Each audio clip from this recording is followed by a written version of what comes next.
Audio okay? Can you hear me? Yes. Yes. Okay. And you can see my slide, child. And the question is, how do you answer, Varun? And okay.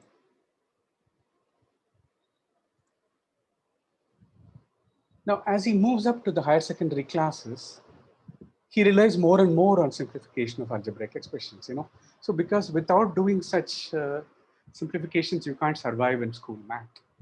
And then he encounters limits in class 11. Oops. So he's asked to evaluate limit extends to 1, x squared minus 1 by x plus 1. Okay. X minus 1. And this time he's suspicious because this is, but now learns that he should try substitution first. And when it does not work, he should simplify. Right. And, in fact, yeah, Maya, you want to say something?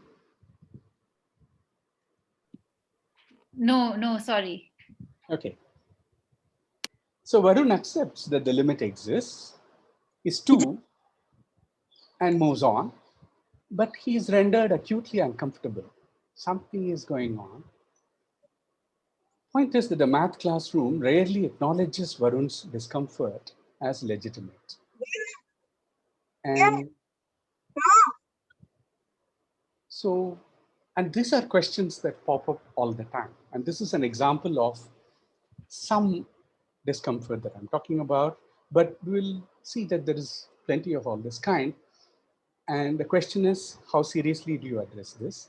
And I would like to suggest that bringing in some logic in the math curriculum, in the math classroom, is one good way of trying to answer many of these. Somebody had put up a hand. Well, it's gone. Okay.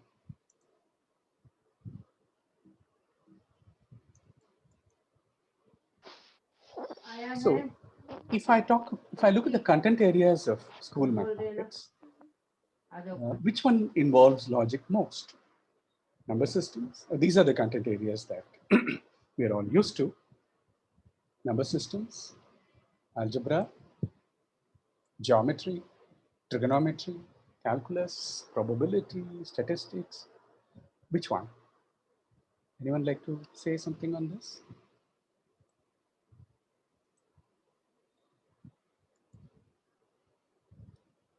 Well, okay.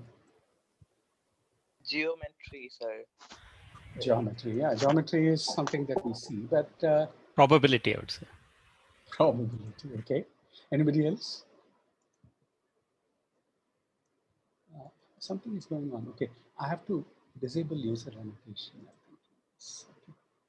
Okay. Because how did I get into this? Algebra, of course. Got it. Oops, sorry. I think I'll stop sharing. Bring it up again because I don't know why. Yeah. Okay. if you look at the higher secondary syllabus in India, especially in the that one published by National Council for Education Research and Training in India. Now there is a syllabus unit titled Mathematical Reasoning, included in class 11, grade 11 as it is called. And it introduces students to propositional logic. There is a chapter of this textbook that's devoted to this topic.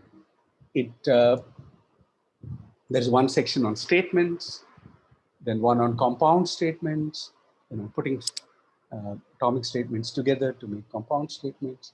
And then one on, rather interestingly, that section is titled special words like and, or, etc. And there is one section on implication with highlighted subsections on converse and contrapositive. And a concluding section is on validating statements. Now, interestingly, The text principally focuses on the language of propositional logic. Much of the text is devoted to formalizing natural language statements in the language of propositional logic. And actually, that's very interesting because a whole lot of mathematical statements, which are written, pulled out from the textbook, are actually formalized. And I think that's a very interesting exercise for students. And then the section on evaluating statements, that's what it's called, offers three methods: direct method, contradiction, and contrapositive. I don't want to go into details of what the book does, but and there is an emphasis on discussing the fact that even a single counterexample invalidates a claimed statement, in contrast to even an abundance of examples not serving to validate a statement. And I think these are very important and worthwhile objectives, curricular objectives. But note that these come pretty late in the day. And what is the stark contrast? Okay, this chapter in the textbook follows the one on limits and derivatives. Now, by the time the student has come to limits and derivatives, the kind of sophistication of mathematical reasoning that the student has been subjected to, when you compare with that, I wonder how all this kind of formalization, especially in propositional logic, in the language of propositional logic, I mean, how seriously it gets taken. In fact, as a contrast, I'll offer you the very last exercises of the two chapters. The chapter 13 on limits and derivatives, page 318, the last exercise is find the derivative of x divided x by sine to the nx, right? Arbitrary n. This is what they're expected to do. Contrast that with the one on mathematical reasoning, the chapter, the last one. It says, write the following statement in 5 different ways, conveying the same meaning. And look at the sentence. If a triangle is equiangular, then it is an obtuse angle triangle. I mean, it's to familiarize you with the implication, and you're supposed to think of the contrapositive, you have to think of various things, maybe write it as not or whatever. But the point is, any bets on which chapter is taken more seriously by teachers and students? Of course, who's going to, come on. By the time you are struggling with limits and derivatives, you're doing so much calculus, you're doing so much trigonometric identities.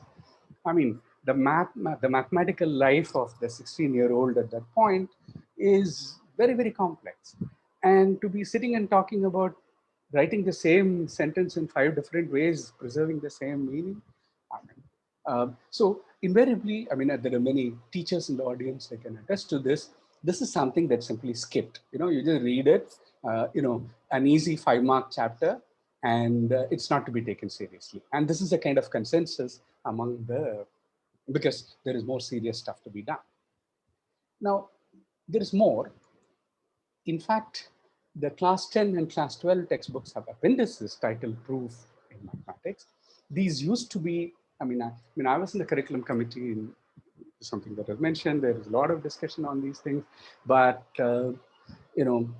proofs in the textbook created a lot of problems, and asking proofs, examinations, assessment was a problem. So we moved many of these, the general discussion on proofs, to the appendices, making sure that, and they give many good examples of deductive reasoning. They illustrate case analysis, proof by contradiction.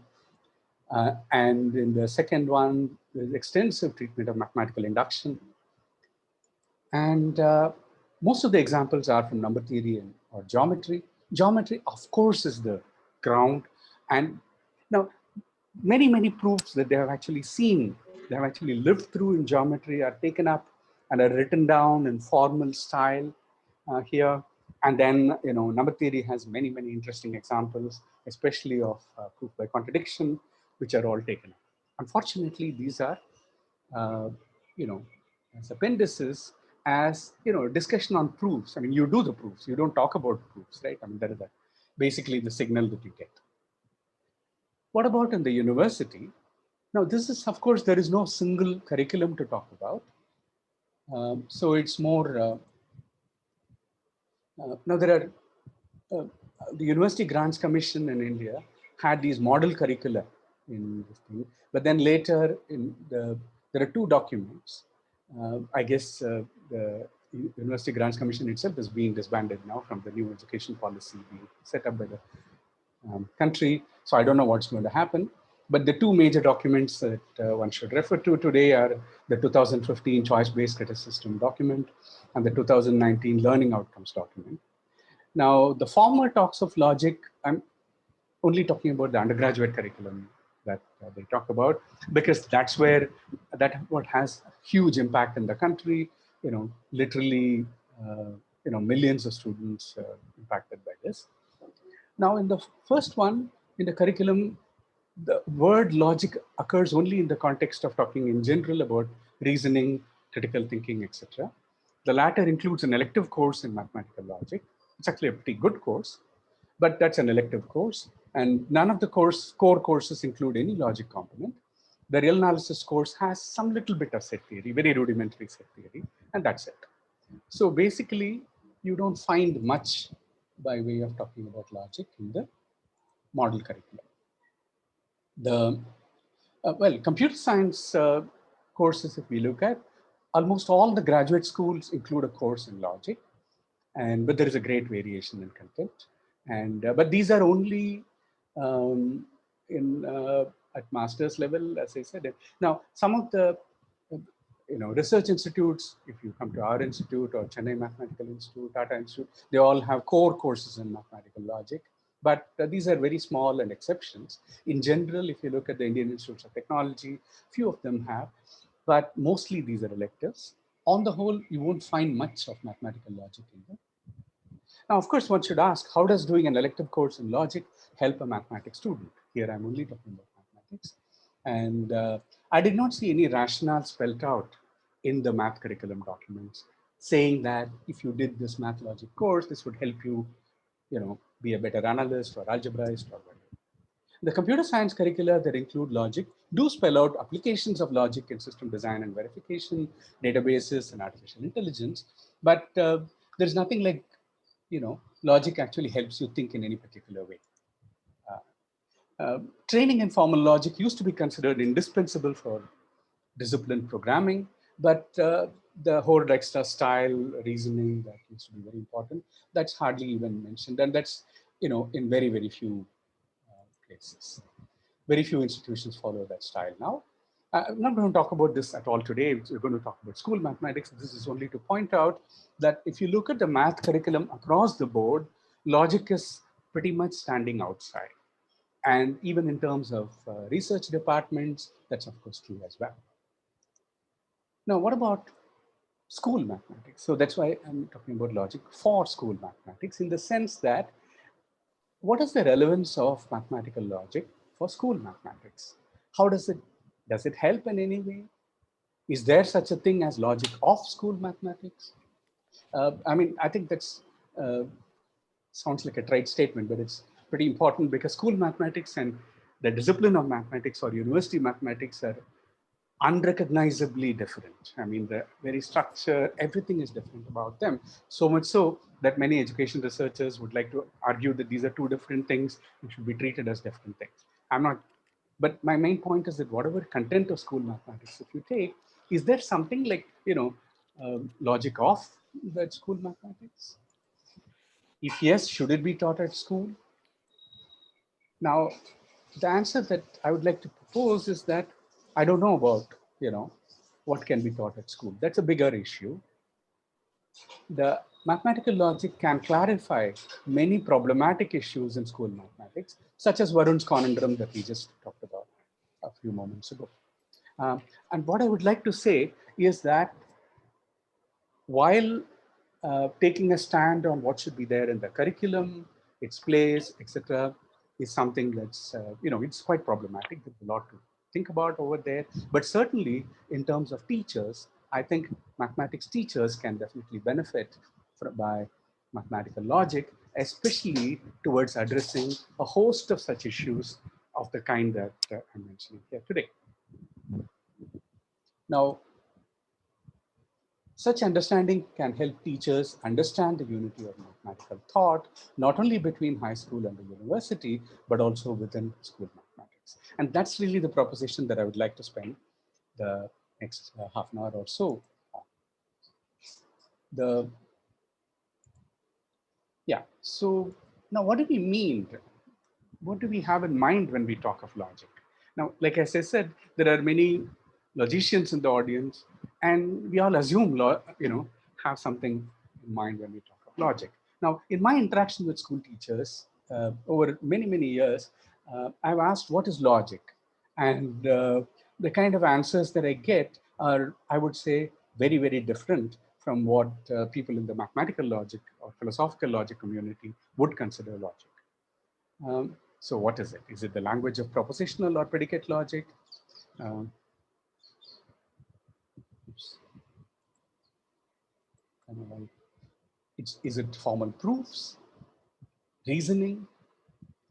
I often hear people say it's about reasoning, but what kind of reasoning? Typically, they have deductive reasoning in mind. What about argumentation or something else altogether? Now, invariably, in my interactions, I find that predominantly people think of, when you say logic, they are thinking of propositional logic, and they're thinking of reasoning and propositional logic, typically of the kind that I just mentioned, using reductio ad absurdum, using contrapositives, proof by contradiction, few of these things. This is typically what people have in mind, and formalization. Some do talk about the use of quantifiers, but overall, I would say this is pretty much where it stands. Now, okay, um, I would go to the board and do some proofs, but I don't want to do that now. A typical thing in school, right? Show that the base angles of an isosceles triangle are equal. Now, sequence of steps, can write down the proof. Now, does learning the language of propositional logic help to do such proofs? Now, I mean, I've done this several times with students, and you know, after you go through the chapter on propositional logic, you go through all that, and then you come back, evaluate statements, validity of statements, etc., and then you come back and do one more geometric proof and ask, does it help you in any way to do? Of course, the loud and clear answer is no. This is nothing to do with this. Do we gain by writing down, like I show, like if you see the chapter in mathematical proofs in mathematics, it takes the same proof from the geometry chapter, but casts it, writes down axioms, step numbers, rule names, and saying from 2 and 3 you get 8, and from 5, 8 you get this. Now, how much do we gain by doing that? If this were the only use of formal logic in school mathematics, perhaps it's quite all right to leave it outside. I mean, I know maybe I'm being provocative, but the point is that is this all that logic has to offer? Well, maybe perhaps we settle for informal proofs when extracting formal proofs from them is easy. That could also be, because we settle for a lot of informal talk in the mathematics classroom because we know that we can always formalize it when we need. Is that the case? Well, not really. I mean, look at something like this. Consider the proof that the sum of two odd numbers is even. In primary school, grade 3 children, right, do pictures of two odd numbers, each leaving one alone, and then you pair up the two. And in fact, this produces understanding. Now, in middle school, children write the same two numbers. They write it in the form 2a plus 1 and 2b plus 1, and then sum to get 2a plus 2b plus 2. And then they see that these are two multiples of 2, and when you add, the result is even. Now, the latter is a deduction, yes, but it's informal, and extracting a formal derivation from this is not easy. Again, there are people here who know formal proofs, and know that it's not easy. George Polya talks about demonstration, deduction, and derivation. Now, a proof provides both justification and explanation. Now, a derivation in a formal system, especially the kind that you do in algebra, provides only justification. Now, a demonstration is a deduction whose premises are known to be true. According to Aristotle, it produces knowledge. Now, we should seriously consider the use of theorem prover technology and tools for derivations and liberate logic for the use in the other two Ds. But this is not something that there is very much discussion, of which there is very much discussion I find among the teaching community. No, there is, extensive use of computer algebra systems, GeoGebra, etc. in India that I can see. There is lots of people, especially during this pandemic, that I've seen how much they have taken to these tools, but I've never seen the use of logic tools anywhere in geometry. That's an aside, perhaps. Now, why bother? Why should we bother making these distinctions? I think explicating these distinctions is important for mathematics education. Demonstration has strong pedagogic purposes. Question is, when is it inadequate? When do we insist on proof? And who should provide the proof? The student, the teacher, or the textbook? When do we insist on a formal derivation? Or, if not by a human being, maybe even by a tech tool? And what are the implications for teacher knowledge? And I'm not going to, propose any kind of answers that I can give, but I think this discussion, I think, is extremely important because this is something that gets discussed quite a bit among the teaching community. And I'm really not talking about the education research community here, but the teaching community. But I find that, this is something that is quite problematic. Now, there is extensive literature on students' reasoning and structure and proofs. The great work of Freudenthal, Hanna, Miyazaki, Toll, Weber, Mason, De Villiers. There is beautiful stuff that I have found very interesting. But, there are like two ways of doing this. On one side, we have formal proof systems with arcane, unmotivated rules, and that do not lead to the natural proof. They look highly unnatural. On the other side, all these discussions on mathematical reasoning concentrate on intuition, and they disdain formal proofs because they see formal proofs as a hindrance for mathematical reasoning. And both are right and both miss the point, because the former is about derivation and the latter is about truth. And the major theorems of logic really justify the relationship between the two. And I think for a math educator to see the value of both of these and the relationship between these, when you can actually go back and forth, is something extremely valuable. I think even if you can't do it at every instance, the fact that it's possible at all, even as a demonstration, understanding the concept of the equivalence of these, I think is extremely important. And I think this is something that logic can actually contribute. Now, logic certainly has to do with reasoning, but it's much more in ways that are useful for mathematics learning. The point is just that logic is much more, but is that relevant? My point is, yes, it is useful for the learning of mathematics. Logic is a language for expressing properties of interest and makes us conscious of our vocabulary. And I think this is extremely important. Oops. Now, the syntax semantics distinction in logic helps clear many ambiguities. I'll have some examples to discuss on all of these. And logic shows the connection between assertions and procedures for checking assertions, which is again of central interest to the learner.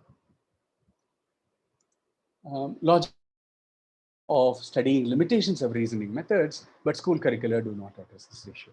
So even if you look at, logic as a language, logic as reasoning, at least in geometry, it gets looked at. But logic as a language and the syntax semantics distinction, the notion of truth and structure, and the point about verifications, the connection between making statements and algorithm for checking these assertions.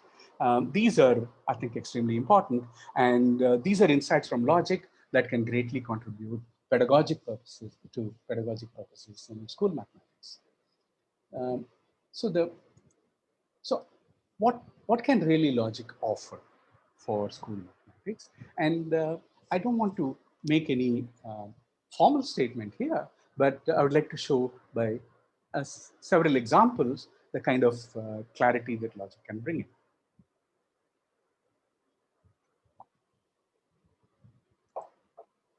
Now, the mess that variables make. I mean, this is something that middle school teachers know a lot about, because that's when algebra is formally introduced. And these are children who have just come from primary school, and letters, they use letters symbolically to denote unknown numbers. And that's how you learn, right? And of course, it's always called x for some reason. Yeah. And unknown number makes a lot of sense. You know, there is some number you don't know what it is, and there are very interesting games that children can play. I really enjoy these. Middle school children love games, and you can use games to introduce these things. I've been part of a lot of these kind of activities, and it's almost like investigation, detective work, and they actually find that unknown number. What is x? Yeah, it's a lot of fun. And typically when we say solve x plus 3 equal to 5, that's what we are talking about. But then we also move to x plus y equals 5. And then the variable again denotes a single unknown number, but it now can take many possible values because it depends on what the values that y takes. And then at some point we ask them to understand that x is actually equal to 5 minus y. So x is a variable, but it's equal to the expression 5 minus y. And as y takes different values, x takes different values. Okay. So suddenly it's taking on a completely new meaning. And it's not that children don't understand this, but moving between different interpretations causes, as I said, there's a lot of, it's for the thinking student, there is a certain discomfort in some of these. And this is not something that we want. And then we go write x plus y equal to y plus x, and we mean that x can be any number whatsoever. Right? Now, all these uses of variables are present, I would say, rampant in the middle. If you just pick a middle school mathematics textbook, look at the portions in, chapters in algebra, you're going to find lots and lots of the kind of, I mean, I could actually pull pages from textbooks and show you. And what is very nice is that in India, as I said, we have 43 boards of education, and I can show you colorfully lots of examples in different languages with different scripts, but they're all doing very similar things. The mess is common. And then comes the beautiful ones, like for students, problems like this. Consider the line x equal to k, where k is a constant. A constant that can be any number. Now, x is the variable here, k is a constant, but it's not some particular number, it's something. And then you're plotting that as a line. I assure you, there's like tremendous confusion out there. And, this causes a lot of angst, and many students, I mean, some simply give up by that point. But the use of quantifiers and careful use of free variables. I mean, when you say something like x plus 3 equal to 5, x is a free variable here, and it denotes a single number. And here you're talking about, or you're saying there exists x such that x plus 3 equal to 5. I'm not saying children should be told to write this. I'm saying by us, I'm highlighting. By us, I mean by mathematics educators, certain discipline, because, and that discipline comes from logical thinking. And I think this is what I'm trying to say. Logic can actually help teachers in streamlining their own ways of talking and moving between the formal and the informal in a more conscious fashion can clarify things quite a bit. There are a lot, I mean, on variables, there is a lot more to say. There is also on equations, maybe I'll come. Now, what's a polynomial? Now, students, again, this polynomials show up towards the end of middle school, just about when you start secondary school. And they don't often distinguish between the polynomial px or the equation y equal to px or px equals 0. Because again, if you look at the exercises in the textbook, you'll find all these coming all over the place. What are polynomials to students? We ask students to factor and expand them, so they are expressions. We ask students to graph them, so they are functions. We ask students to find their roots, so they are equations. What is the mathematical answer? Well, it's neither an expression nor a function. It's an element of a ring.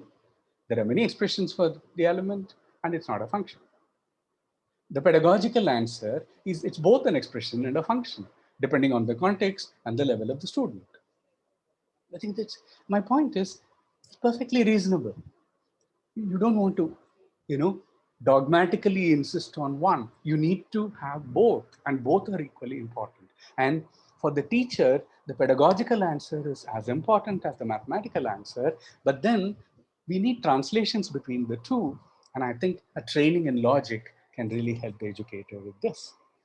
And, and logic is very good at providing these kind of answers. Uh, this is a very interesting lesson for me. I was working with a child studying for class 10 board examinations. In India, board examinations are all like big deal. So, and here is the problem, and this is a problem from one examination paper. Solve 2 sine x minus 2 root 3 cos x minus root 3 tan x plus 3 equal to 0. Okay, do it. Well, should I give you all 1 minute? Okay, here is Preeti's method. What she did was she took 2 minutes, maybe 1 minute, I don't know, and said x equal to 30 degrees, right? So sine 30 is 1/2. There you can substitute root 3 by 2 and 1 by root 3, and you will see, and I asked her, okay, how did you get it? She substituted and showed that the LHS evaluates to 0. Said, okay, put in 30 and then you get you get it 0. Is this okay? Now, the thing is, of course, it's okay because it's a solution, but it's not going to get her marks in the board exam, right? Because the board exam, you're supposed to, when you're solving equations, this is not what you do. You can't guess and say, I substituted and it works. Here is the answer. So, of course, you are solving the equation. Well, I was helping her for the examination, right? So I insisted, and on my insistence, she started trying to manipulate the left-hand side and then made mistakes. Now, she reminded me that I had taught her to substitute the end result and verify to make sure there were no mistakes. And recall Varun and his learning substitutions, right? You remember the x squared minus 1 by x minus 1 evaluated at x equal to 1, that disaster, right? So this business of substitute and check is something that's burnt into many kids' heads, especially by the time you are like 15 years old. This is something that, yeah. So she asked me a beautiful question. If substitution had to be done anyway, why not try it first? She asked me, I should not substitute first and get the answer easily, but must try so many different things where I make mistakes and then do substitution anyway. Where is the logic in that? So I thought this is a beautiful question to pose to pedagogues and educators, right? Where is the logic in that, right? Now, of course, there are specific answers to many of these examples, but I hope I'm showing you that there's a lot of discomfort out there. I'm deliberately taking examples from algebra because, um, for the simple reason that when I discuss logic with mathematics teachers, invariably it's geometry that everybody talks about. Like when I ask, where is logic? Everybody says geometry. And that's because it's seen as propositional reasoning. The kind of reasoning that's used in school geometry is propositional reasoning. And but I'm taking all examples from algebra today because it's not even recognized that there are, there is logic involved in these. Now, what are the inference rules employed in school algebra? Now, equational reasoning, right? Solving equations, really dominates school mathematics. In some sense, algebraic simplification, you do huge amount of algebraic simplifications. Later, you go to trigonometric identities, but pretty much, in some sense, that's the core. And afterwards, you go into integrals and differentials. Now, but what are the kind of inference rules employed? Well, axioms for equality. I mean, they're never spelled out, but they're used all the time. Additivity, this is very important. If A equals B and C equals D, then A plus C equals B plus D. Multiplicativity, and and then substitution. If A equals B, in any expression where a variable X comes, you can substitute it by A. and then take the same expression, substitute by B, and these are equal. So this is substitute like for like, as it's called. And these are things that we train children in without ever spelling out these as inference rules. We give them lots and lots of examples, and they get used to it. And those that, kids who can do it freely in any context are the ones who win the game. They all make sense, but are they adequate? And in what sense? These are important questions for mathematics teachers. And many of them, when I raise this question, are very uneasy and then repeatedly, many teachers have pointed out to me, but of course, you don't use these in school, right? This is not the kind of equation solving you do in school. I mean, and it's true, these are really meant for formal systems. Solvers would use these things. Now, human beings, when they solve equations, do much more. The action has barely begun. What about the following rules? Are they heuristics or are they sound rules of inference? The thing, simplify if and when necessary. Now, this is about the most ambiguous thing that you can say, but probably the most used. Equations of one variable, then you get all the terms containing the variable to one side. In India, it has to be the left-hand side, right? And add or subtract monomials with like terms only. To divide a polynomial by another polynomial, make sure both are in descending order, then use long division. Okay, now books, I mean, I've seen now a whole variety of textbooks which use rules of this kind all over the place. If not, there's very similar ones. There's lots of interesting variations, but there are a whole bunch of rules of this kind. And then, is this inference at all? This is again from a textbook. I pulled out from a textbook. To solve inequalities, proceed exactly like for equalities, except that if you multiply or divide both sides by a negative number, remember to reverse the direction of the inequality sign. Okay. Now, as I said, this is actually pulled out from one of the state board textbooks from India. For factoring, find the largest common monomial and factor of each term and divide the original polynomial to obtain the second factor. And these are very important for children because this is, as I said, the stuff of what makes the life of a 14-year-old, right?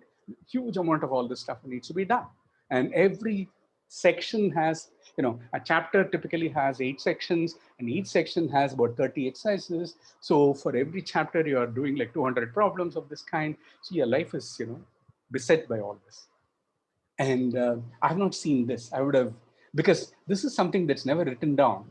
But look eagerly for differences of squares, because anywhere if you can find something of the form x squared minus a squared, it's very nice because something is going to cancel somewhere. But then remember Varun once again. Yeah. And now the procedural concept. Now whatever I'm talking about here, these are all procedural suggestions. Right? Now, if you look at the discourse in mathematics education, the procedural conceptual divide dominates the discourse. Now, here we talked about a set of rules, or axioms, in fact, that are easily formalizable as inference rules in a deduction system. The other set of heuristics are typical of computation rules. How is it that only the tools use those formal ones and that school textbooks use only these heuristic rules, these kind of computation rules? In fact, there's a deep theorem in logic, which is the Curry-Howard isomorphism, asserts a relation between these two. Sorry, sentence is wrong. Much of the divide here is pedagogic rather than mathematical. And understanding the connection between these things is, I think, very important. And this is where logic can play a major role in clarifying notions for the algebra teachers about what's going on. What's actually the relationship between the kind of heuristics and the rules that you employ, their validity, versus what is a formal deduction system would do.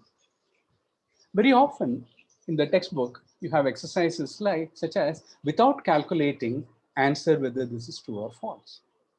Now, I don't want to take examples. Often the curriculum emphasizes assertions and proofs of assertions, while the student doesn't give a damn. Student wants to find means of checking these assertions, right? Checking whether an assertion is true or false. There's one reason why students often mistakenly resort to examples and explanations when they are asked to provide proofs, because they are really not, they are more invested in actually checking whether assertions hold for specific ones or for a set of values, etc. In general, what's the relation between proving an assertion and checking that it is true? Checking, by which I mean by using an algorithm or a procedure. Here again, deep theorems of logic explain the connection, but then we need to understand what truth means, right? And yeah, I have more to say on that, but before that, the idea of verifying an assertion is actually central to computational thinking. And this is runs all through school. When we ask primary school children, grade 1 children, to divide 20 toffees among 10 children, if we also, in addition, ask them to verify that all children have been counted and that all toffees have been given, should do this. It's great fun with the little ones, right? They actually enact a procedure, and then you ask, how do you know? Has everybody got it? The only way they can do it is by repeating the whole thing, right? Now, how do you verify? Now, the moment you start building this, we have seen this in several of our exercises in CS Pathshala, that in primary school, when you start doing many of these exercises with verification built in and some kind of reasoning built in, the procedure starts looking different. Oops, I don't know why this keeps happening. Fluency in arithmetical calculations in primary school requires an ability to self-check the answer. When students enact constructions in geometry, when something goes wrong, the same problem surfaces. And often, so my point is that the need for verification, algorithmic verification, using reliable procedures is something that runs through school mathematics all along. And elements of logic can play a useful role all along the school years. And, logic comes in very, very different disguises in all these. And truth is actually something very important in school mathematics. And that is, after all, today we are commemorating Tarski, and I wanted to come to that. Until the 19th century, geometry was thought to be the assertion of truths derived from premises about the real world seen self-evidently to be true. Euclid's axioms and then postulates, these are assumptions that are seen to be true in the world. Now, today, we see geometry as the reduction of conclusions from certain geometric hypotheses, because we know that, there are many different geometries. Now, does this matter? Does this matter for school mathematics? In school mathematics, all you see is Euclidean geometry, after all. So when I write to when I write the sum of three angles of a triangle is 180 degrees, is it true? Right? It's assumed that it's true, right? And you proceed. Now, the idea of counterexample is taken for granted in mathematics, but it's not intuitive. Right? We often consider statements to be true if there is overwhelming evidence for it and little evidence against it. This is common sense, but that's not true in mathematics, right? And that's why I said even the book discussion goes at great lengths to say that that's not how mathematics works. But what is all this about? I once did a series of exercises with secondary school children on their use of P implies Q. And their use was frequentist, predominantly frequentist. The implication holds if in most conceivable situations when P was seen to hold, so was Q. And, and even with mathematical examples. I once said, this is a very nice thing that I learned from a kid. When asked whether x greater than y implied x squared greater than y squared, student told me this was both true and false, since it was true for half the numbers, right? No, so there are all kinds of things going on in children's heads, right? We don't listen to these at all. And remember, he's not talking about this in the context of some, thing about statement in this thing, but he's talking about numbers. He's talking about integers. And he meant integers after all, right? Obviously. All this has pedagogical implications. My point is, I'm not talking about the mathematical statements here, but there are pedagogical implications because pedagogy has to listen to children. We have to listen to how children think and how children talk. And it's, if otherwise you say your notion of counterexample is different, this is it, it becomes a power relation, and then students don't react to it. Many don't react.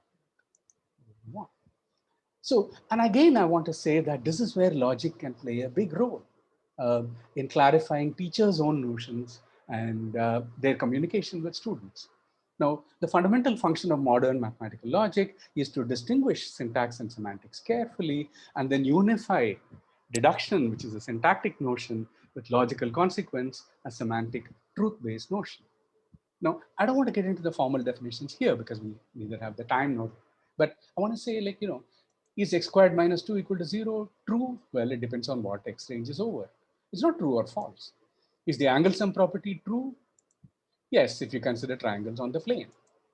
Is multiplication repeated addition? Yes, over natural numbers and hence in primary school. What about in secondary school? Of course, it's false because over the reals, multiplication is not repeated. The notion of truth in models is therefore worthwhile for mathematics educators to comprehend and appreciate. Here is a one-slide course in logic. Tarski formalized the notion of truth in a mathematical structure in 1933. So you, sorry about the typo there, you specify the syntax of a logical language separately. You give the semantics or the structures over which you interpret this, so that when you write plus as a symbol and then interpret plus as a function over the integers, these are, and you keep this separate. And I'll come to see why this is important. We can then speak of a sentence being true in a structure and be able to evaluate this. The algorithm that and check that it is true in a particular structure comes along with the definition. And this is something, as I said, students care a lot about. Now, to truth through proof is the grand program of logic, thanks to Hilbert and Gödel. So we can talk about logical consequence. If you take any model that makes all the assumptions true, that makes alpha true. And the notion of deduction, denoted this way, there is a finite proof, in a formal system. And the great theorem of Gödel, at least for first order logic, showing that they are the same. Now, again, these are all quick glimpses to say that understanding these kind of connections, even in a specific context, can clarify many of the kind of issues that come up. Now, there are many places where in school where logic can play a small but useful role. Right? So, for instance, that it does not make sense to ask whether a definition is true, but it does to ask whether two definitions are equivalent. Explicate the use of variables in algebra. Clean up the mess, really, I would say. I mean, here is a problem that I found in just 2 years ago in the CBSE exam. Show sin A equals sin B if and only if A plus B equals to m plus 1 times pi, or of course not. I mean, there's no way A plus B can be equal to this. What they mean is A plus B is of the form, A plus B is an odd multiple of pi, or A minus B is an even multiple of pi. But I understand that it becomes verbose, but for students, these things matter. These things matter enormously. And uniform understanding of solutions of equations, arguments for functions, parameters. Okay, there's a whole lot of stuff out there. Uh, the tyranny of the equality symbol, right? And this really demands special treatment in teacher education curricula. Teachers need to understand the denotation of equality by equivalence relations. And for instance, decimal representations are expressions in a formal language, and many can denote the same number, which is a semantic object. For instance, this is going back to Varun's conundrum, x squared minus 1 equals x plus 1 to x minus 1. We are talking about equality in an expression language, but we intuitively have in mind an equivalence of functions from the reals to reals. And on functions, when we now look at x squared minus 1 by x minus 1 as a function from the reals to reals, of course, it's not defined all in the reals. And this going between these very different meanings using the same symbol, logicians train you to keep track of where you are doing syntactic equivalences and semantic equivalences and when you can go back and forth. And this is, I think, very important training for teachers. And this takes us all the way to limits and the equivalence 0.999 equals 1, which is very problematic for many school teachers. Much of the confusion in differential calculus has logical origins. Students once asked me, how can you write limit extending to 0 sin x by x when we don't know whether the limit exists or not? Right? A worried student once asked whether he should check all the places where limit is given in the book to make sure that limit exists. And when we derive this equals 2, again, okay, this is something that we've already talked about. If a student asks whether there is a method to check whether any given function is differentiable at a given point, how should one answer? What is the method that I should apply? Now, truth in models opens our eyes to a uniformity of notions. The fact that you can use the same language to talk about structures, natural numbers, the reals, what have you, is very important, and it's implicitly used all the time in mathematics in school, and in fact go to geometry as well. Sorry. So I was once interacting with students on mathematical explorations. Satya was interested in algebraic exploration, and she asked me a beautiful question. I'm only used to showing equations that the book already tells me are equal. Now, you want me to do exploration, right? You want me to try something. What if when I try something new and end up with expressions that are not equal? How will I be able to proceed with them? What she's asking, and doesn't have the language to ask, is, are the inference rules used for equational reasoning adequate to prove inequations? Well, Satya is a logician. And there are logicians out there in school, I assure you. And but we don't have much help for them. It's reasonable to ask whether the methods used in mathematics class are reliable. Teachers mostly assume this. One teacher asked me, we use many rules for solving equations, for factorization and so on. How do we know that they are correct? Another one, again from another teacher, in geometry, you only discuss statements that we can prove. How do I know what can be proved when I just consider some statement, right? And we asked, okay, this is a beautiful question. We asked students to solve the polynomial inequality over one variable and mark the solution as intervals on the real line. How are we even sure that it's always possible? Now, this is, by the way, a classic 7-mark question in the board exam. Okay. These are all good questions. In fact, there is one single answer to all of them. Welcome to mathematical logic, right? So, because most of these are answered beautifully within logic. And here we have to pay tribute to Alfred Tarski. And because Tarski's high school algebra problem asked just these questions. And he proved a beautiful theorem, the completeness for school algebra. An equation between polynomials is true if and only if it is provable in equational logic. The 3 axioms and inference rules that I talked about, the equational theory, it's an if and only if. And Tarski's proof of the decidability of real arithmetic, in fact, assures us that a set of reals satisfying the polynomial inequality can be represented as a finite Boolean combination of intervals. And that's why in the board exam, you can ask the children to do it and mark the intervals on the real line. And there are many, many. Euclidean geometry is incomplete, but there is an algorithm to check if, for the teacher who asked about the if I take an arbitrary geometrical statement, how do I know if it's provable or not? Well, yeah, sorry, there is no general answer to you, but in fact, there's an algorithm to check if the given sentence is true.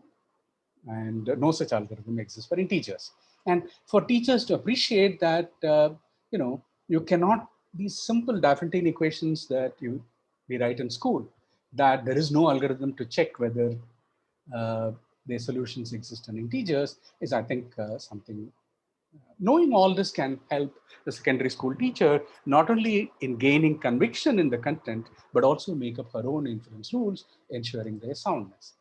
Now, in conclusion, logic as it is stands outside the school math curriculum for improving teachers' own understanding of mathematical content in algebra, geometry, trigonometry, and calculus. A short and rigorous introduction to mathematical logic can help. I said short here. I do not mean the kind of extensive mathematical logic courses that. This can be of pedagogic value, especially in bridging the conceptual procedural divide. Does it help? Does it need a reshaping of the curriculum? Can theorem proving true help? I do not know, but I think it's worthwhile finding out answers to such questions. As an aside, let me also mention that propositional reasoning is easy and friendly, and in fact can play a useful role in discrete mathematics and computational thinking. Now, this is an opportunity as yet greatly underutilized in school. I think this is another direction in which we can go. So let me end with two quotes. One by David Wheeler, whom I find I am deeply influenced by Wheeler's thoughts on mathematization. Um, I apologize for the gender because these are all from old writings when people didn't bother to clarify. But anyway, so because mathematics is made by men and exists only in their minds, it must be made or remade in the mind of each person who learns it. In this sense, mathematics can only be learned by being created. And Herman Weyl, who says logic is the hygiene the mathematician practices to keep his ideas healthy and strong. Thank you.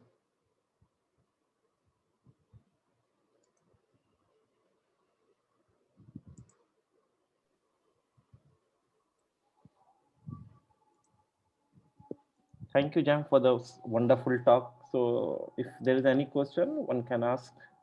We have a few minutes for it. Hi, Jam. Hi, Maya. I have something I wanted to say because, I'm a logician and I teach an introduction to proofs course um, to first year students at Ashoka, where I find like throughout my teaching of undergraduates, when students make mistakes in proofs, it's because they haven't specified the quantifiers. And also when they write proofs that don't make sense, it's the same thing. It's missing quantifiers. So you're saying something about an X and, how am I supposed to know, is it for all X? Is there some X? Is it some specific X I was supposed to know about? And I also have like 3 children in different grades for junior school, middle school, and senior school right now. So I'm seeing everything, and I know this introduction of algebra with this X is really confounding, and I really like the way you explained in your slide all the different ways in which it is used without explication. And I'm just wondering what you think about the idea of just, along with introducing X's, maybe we could just introduce quantifiers as well. Like, we just write down some statement, like, I don't know, x plus y square equals x square plus y square plus 2xy. And then that is something that's supposed to apply for all xy, but we never bother to say that part. We leave students to figure it out. We don't even give them a way to articulate quantification. Would it be reasonable to, like just put it in? What do you think? Yeah, so I would say that the I would say that making changes in textbooks is much harder. The kind of things that you're talking about, the language of the textbook, because the language of the textbook is the dominant one in school. Yeah. And I'm not saying it should not be done or it should be done. I'm saying, but even before we get there, the clarity that is needed in teachers' minds Mm-hmm. is what I was entirely focusing on, the need for teacher education Right. and even teacher guides. I mean, I've taken examples only from textbooks. I have not talked about material for teachers, resources for teachers at all, mainly because in India, mostly teacher guides are available. But even what I have seen from other places, these problems are endemic. I mean, I have spent quite a bit of time with teacher guides from the UK, for instance, but I would say, the problems that I'm talking about, that's why I said are endemic, they're everywhere. So, Mm-hmm. so I think it's very important. So I'm here, people like you, right? I mean, university education has to really play a very important role, because who comes as math teachers, right? It's the habits that you learn at the university. Because Felix Klein talks about the double discontinuity of the mathematics teacher, right? In the sense that when you're in school, you learn mathematics in a particular way, and then you go to the university, and then the mathematics that you see is completely different. You go through one discontinuity, unlearning everything that you learned in school, learning a whole new thing. And then as a mathematics teacher, you go back to school And the Right. second discontinuity, because all that you learned at the university mathematics, except for calculus, for a little bit, it's Right. completely useless. You redo everything, right? So all your training, and it's true, mathematics education is precisely that. It teaches you tools. Once you learn certain tools, right, the earlier tools are completely irrelevant for you. That's why you learn those tools.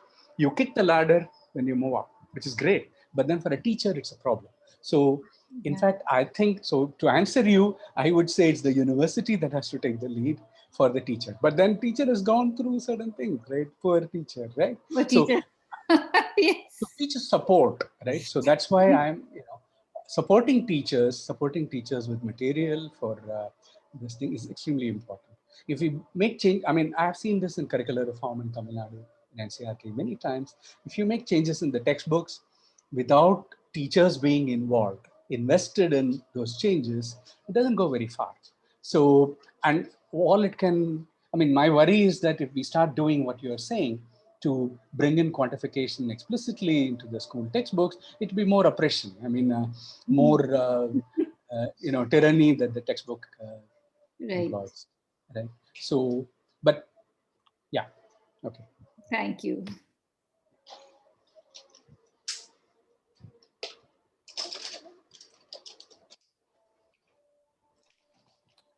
Any other question Comments? Yeah. or comments? If not, then let us thank our speaker. Thank you very much, Cam. So let us close the session. Next talk will be at 6:30. So we can meet at 6:30 once again. Akhil, can I just, you have time? Can I Yeah, please. take some 5 minutes? Huh? Yeah, please. Yeah. I just want to share. Yes, Major. Thank you, Ramanujam, for your talk, but you have seen, perhaps I could attend half of that, but most probably there is some slides. If I can Sure. edit them, Sure. I'll have a look into them more. I wanted to share one of my experiences, which is wonderful to me. One friend of mine wanted to take some school students. So I mean, there's a posh school rather of Kolkata, and wanted to have them some talks with me. So this gentleman picked up some 7 or 8 students of, say, from 7 to 10, 11, like this, from South Point School. And they, one afternoon, they just stepped into my science college office, right? And they were asked to ask me questions, and then they kept mum, because what they could ask, really. Right. Then Right. I told them about this and that, and ultimately I ended up with Russell's paradox. So narration of Russell's paradox. Well, then one girl, she was the youngest. She was in, most, as far as I remember, she was in 7th class 7. She told me, I don't see any difficulty in this. What is the problem here? Because you understand. So right. I wanted to tell them that here is a paradox, and this girl really didn't realize, not realize, I shouldn't say realize, didn't accept this as a paradox at all. Right. This is a wonderful experience for me, and this taught me that if the mind is not that sort of stuffed with already somehow monitored in some sense. Then if it is open, then many of the existing things of school mathematics could be perhaps um, uh, dropped from what it is now. Mhm. Yeah. This was one example. So it really means that what is consistent and what is not consistent, this notion Yeah. Mhm. somehow embedded in us. Right. But this comes from perhaps from our training. Right. This Well, girl was outside that, and she could, whether you will call it a kind of aberration or a kind of inability of this girl, or openness of this girl, or naturalness of this girl. That's my point. right. I think you No, understand my issue. but I think you're placing an even greater demand. I mean, Sorry? you're placing even a greater demand than I am placing. I mean, you're talking about consistency. I'm saying even for coherence, right? Yeah. Just Yeah, some yeah, simple coherence of all the material yeah. together Mhm. in mathematics, in its own internal coherence. I think logic can play a role. I mean, I think logic can play a role even in, like what Maya said, even in the text, even in the treatment. But that I think has to. It's much farther away. In my opinion, it's much more uh, understanding its pedagogic purpose and its pedagogic role and its role in teachers, and also as a way of listening to children's many views out there, many articulations out there, and understanding, especially what I call discomfort, because there's a lot of discomfort out there. I mean, it doesn't graduate to anomaly, but it is not. But there is discomfort, and that expressed in many ways. And for some, it's just for the ones who are freer, it's a thing to say, not for me. And the other is and notion of truth, right? I mean, if you ask anybody on the street, what are mathematics books talking about? Of course, they'll say it's all about truth, right? But truth is, but it's, there's no such thing as truth out there. It's truth in models, truth in structures. And I'm not saying, therefore, you start giving Tarski's definition in the school textbook. No, I'm saying that it's important for educators to be aware of this and understand that for children, the fact that, when I write x squared minus 2 equal to 0, does it have a solution or not, right? Matters.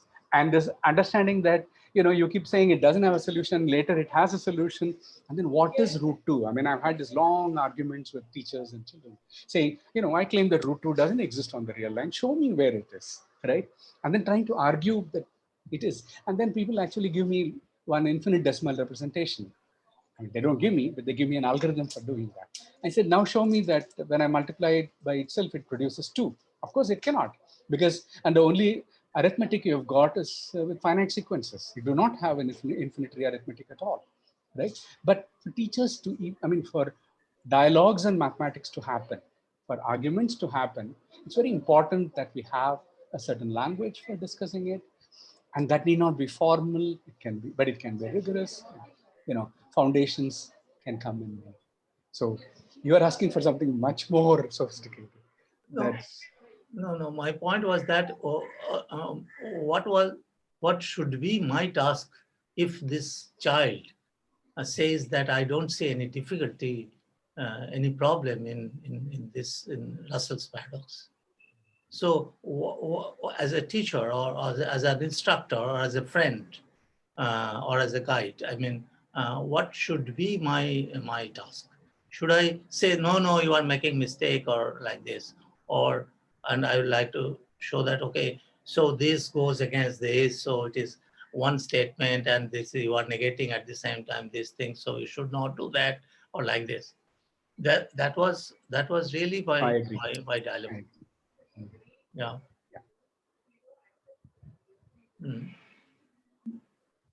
In another class, actually, I asked some students, I mean, the whole lot, that You agree that the angle sum of triangle is 200? Yes, we do. And have you any of you checked it? You mentioned this point really in some sense, checking and all this. So nobody did that. So how do you believe? Do you consider it as truth? Yes, they are true, but how do you check it? So these issues, I don't know how to tackle these issues at that level in the class. That was really my question. Yeah. And I know you are involved in these things. My involvement is not that much, but whenever I mean, I have faced these students. I have met with many such problems. For instance, one simple thing is this: in case of in case of limits. I mean, how do I know? I can verify that whether something is a limit or not, but how can I find it? How can I find the limit? Yeah. Okay, all right. Thank you very much. Yeah. Akhil, you can just Yeah, we can meet at 6:30. We have still 11 minutes time. Okay. Thank you. Thanks, everybody.